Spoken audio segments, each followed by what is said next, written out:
The paper cup was invented around the turn of the 20th century to stop the spread of disease. Today, it's an integral part of our culture.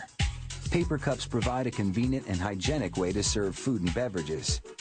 And the lining of watertight plastic or wax prevents any nasty leaks.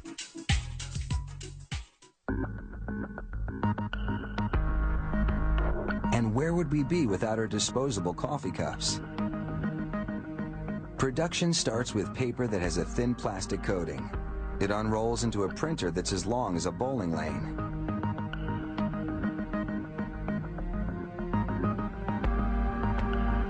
As the paper weaves through the machine, printing cylinders layer an image onto the paper, one color at a time.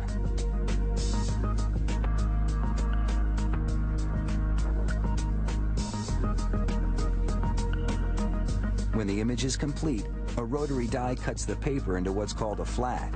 The dimensions of the flat vary depending on the size of the cup being made. Each flat will eventually become a paper cup. They land on a conveyor in a shingle-like lineup. A computerized system counts the flats and divvies them up into stacks of 200.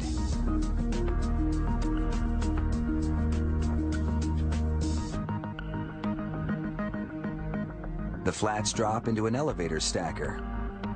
It creates piles that workers can easily collect. They load them into another conveyor in a different part of the factory. It moves the flats in a vibrating shuffle up into the cup machine.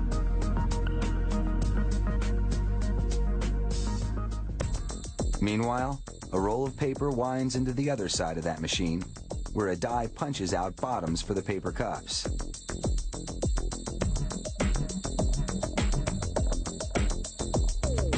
This leaves a long strip of scrap paper which gets sucked away for recycling.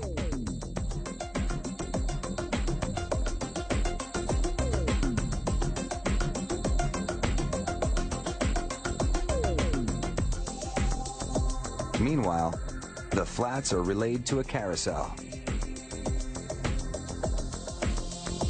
Now the paper cup takes shape. Mechanical jaws wrap each flat, and a heat gun seals the seam.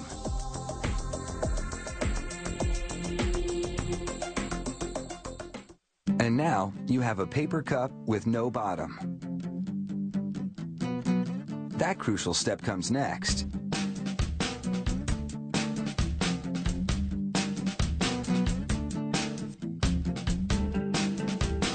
Bottoms are shoved onto the cups and heat sealed in place by melting the plastic backing on the unprinted side of the paper. The cups then fall down a chute to the next operation, which will give the cups a rim and allow you to take a sip without spilling.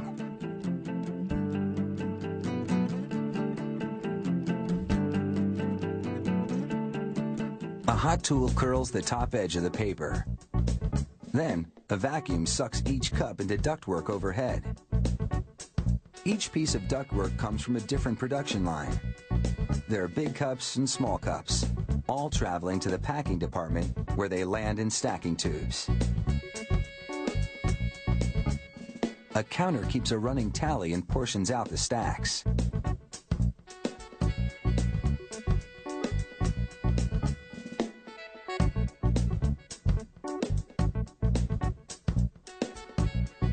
The stacks then slide into a curtain of plastic.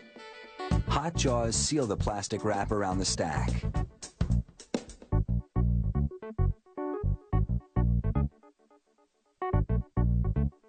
And now, the cups are ready to be packed and shipped.